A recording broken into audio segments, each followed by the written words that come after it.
媳妇给他的儿子张拿铁开了一次纯中文的家长会，开席岁。上个礼拜，张拿铁老同志经过了为期8个月的艰苦学习、认真探索，终于从托儿所毕业，升入了严肃认真的幼儿园小班，也迎来了人生第一次家长会。收到通知的时候，我已经出差了。然后张拿铁去这幼儿园呢，就我们小区这幼儿园，他没有外国孩子，也没有外国家长，我就怕他作为唯一一个外国人，他啥也听不懂，我就想让我爸去。大胖友说不，我完全没问题，自己就去了。他去了之后吧，我爸还是不放心。20分钟之后，我爸偷偷也去了。到了幼儿园，来的没有父母，全是爷爷奶奶、姥姥姥爷。大胖媳妇待了20分钟，一群老头老太太围着他。大胖媳妇觉得自己已经完全融入了这个中国学生家长的群体。结果旁边老大爷说：“这他们学校总算请了个白外教。”白外教。我爸到的时候，白外教正跟老头老太太们唠呢，因为白外教不知道自己是白外教啊。老头说：“你是老师啊？”大胖媳妇说：“让你猜到了。”因为大胖媳妇确实是人民大学指导博士生学术论文的英语老师，所以就产生了一些驴唇不对马嘴的误会。人老头问他：“那你的学生英语好不好啊？”大胖媳妇说：“我对他们的要求不只是英语好，他们要用英语写论文，成为科学家。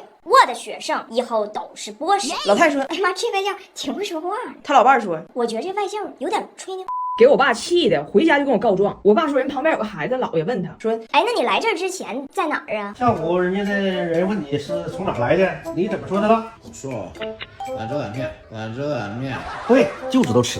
除了兰州拉面事件，我爸还继续告状，说人家老师说了，这个学期开始啊，我们开设了4个课外兴趣班，信息都已经发在家长群里了，有编程，有美术，有游泳，有街舞，家长们也可以接龙。我爸就问大胖媳妇：“你想给拿铁学哪个呀？”大胖媳妇反问我爸：“那我能学接龙，谁学街舞啊？接龙听着多酷啊！接龙，接龙。”等我回家还拿手机跟我说呢。你看这个家长群，这个接龙就是最受欢迎的兴趣班。你看老师一打接龙，底下1、2、3、4、5、6、7全是报名的。我没看别人报别的，全报接龙。我爸说他本来就听不懂，还不认真听，净打岔。人老师说家长要配合老师培养孩子自主。大胖媳妇说：“今晚我也想吃排骨。”人老师说：“准备好，孩子可能有2年的叛逆期。”大胖媳妇说：“再好吃也不能2年都吃大盘鸡。”如此不认真，还偷偷在手机上刷月饼。人还没回来，先吃上月饼。他这老外眼里，中秋就代表着月饼聚餐。我说中秋是团圆的节日，这月饼也代表着对亲友的思念祝福。月饼我早在抖音商城中秋团圆季备齐了，立减叠券，团圆珍贵，好礼不贵，我们幸福过中秋。从家长会出来，那感觉就是我爸和张拿铁给中间这个大胖差等生开了个家长会。你这汉语是一点也没学呀。刚才老师说2、3岁的孩子叛逆期，脾气大，你听的是啥呀2岁的孩子，一个大，一个大。拉倒吧！我说过多少回了，脾气大是啥意思？脾气大是啥意思？你那耳朵是出气儿呀？出气的。我认识的外国人就比汉语最差。我着急，我为了谁呀？我为了谁呀？你看你现在给你儿子开家长会，你这汉语都听不懂，你学汉语，你给我学的吗？给我学的吗？拿起俺家孩子要上幼儿园，拿铁这不到年龄要上幼儿园了吗？今儿我跟大胖媳妇在北京走了一圈，给他看幼儿园，给你们呈现一下现在幼儿园有多卷啊，净上花活。家长您好，我是今天负责接待您的铂金咨询师比安卡，很高兴为您服务。这是一个好问题。我们的安保团队 come from 世界上最危险的地区 ，which is America。他们擅长格斗、擒拿。他们曾凭借着咏春的拳、奥特曼的光，徒手穿过了布鲁克林的枪，全方位无死角守护您孩子的安全。国际保安很不错。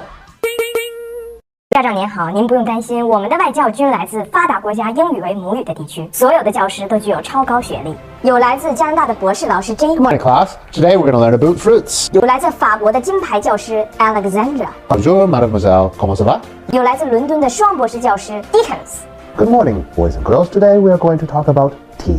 您的孩子喜欢哪一种口音？我们为您定制。在经过了我们沉浸式国际化口语培训之后，我们的宝宝都有着纯正的伦敦发音。Amazing。Emma。家长您好，您不用担心，我们的膳食均为国际认证的营养师进行搭配，由米其林6星大厨亲自掌勺。米其林真的很不错。除了专业的厨师团队，我们还为宝宝设置了餐前品鉴环节，从肠道健康出发，内外兼修，从根本提升宝宝的成长保护力。我们还有大礼相送，为您的孩子量身定做一份 VIP 快乐成长手册，比如推荐强健肚肚的口粮，让宝宝吸收消化为上，呵护宝宝肠道健康，营养摄取事半功倍，美素佳儿圆圆。荷兰这家牧场鸡翅自然营养真的很不错。这个我倒同意，都说肠道是人体最大免疫器官，那孩子要是肚子强健，体质肯定好。但是你们这个外教，我看着这肠道是有点拥堵呢，是不？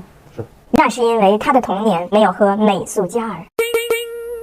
这又是一个好问题。关于温度的问题，您不用顾虑，我们幼儿园的保暖设施是原装进口，斩获了俄罗斯年度热布斯尼沃斯奖。我们配备了6个锅炉师傅，24小时全天候待命，白天黑夜火力全开，保证我们的宝宝无宫寒、无湿气，出国考编都给力。6个锅炉，真的很不错。最后我们一问价，大胖媳妇决定把拿铁送回铁岭寄养。哎，上次我不唠我老公有多抠吗？追我的时候为了图便宜，在殡仪馆对面给我买束黄菊花，好全给我送走。其实我还没说完呢，他那抠事多了去了。我再给你讲一个他把俺俩婚戒卖了的故事吧。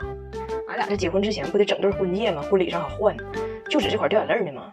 但是走遍伦敦的这戒指都太贵了，他就开始动心眼了，跟我说，你知道这个 Diamond Lasts Forever 就是钻石象征永恒这话，其实是商家的营销手段吗？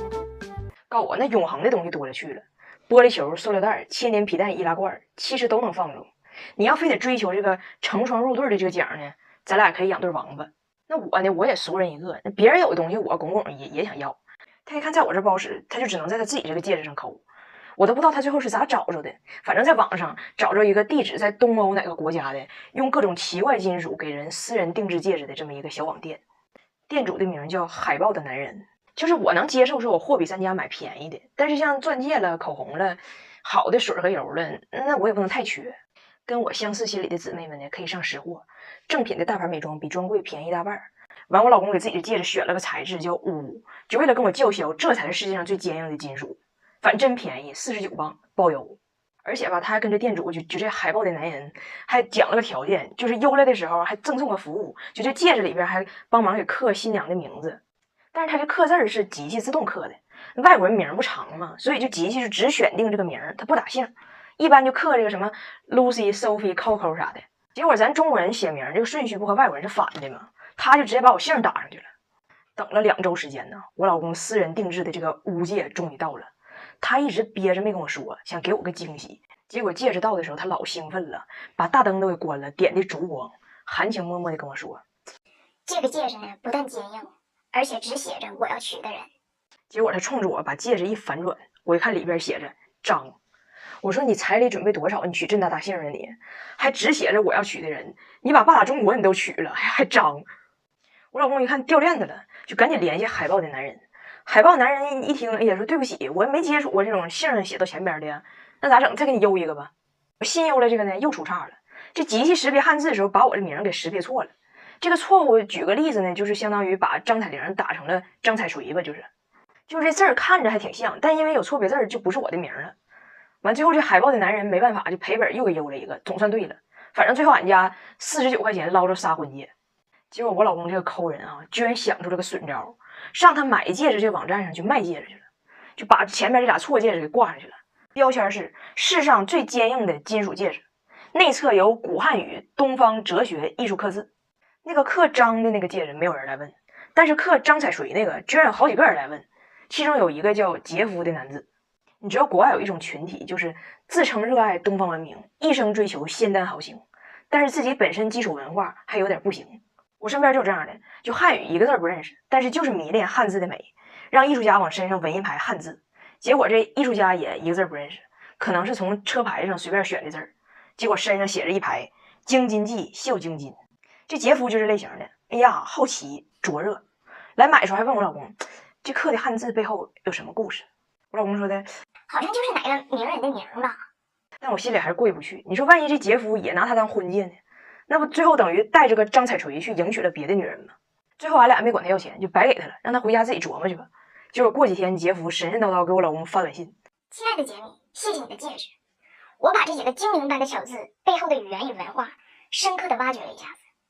你可能低估了这个叫海豹的男人这位艺术家的灵魂厚度。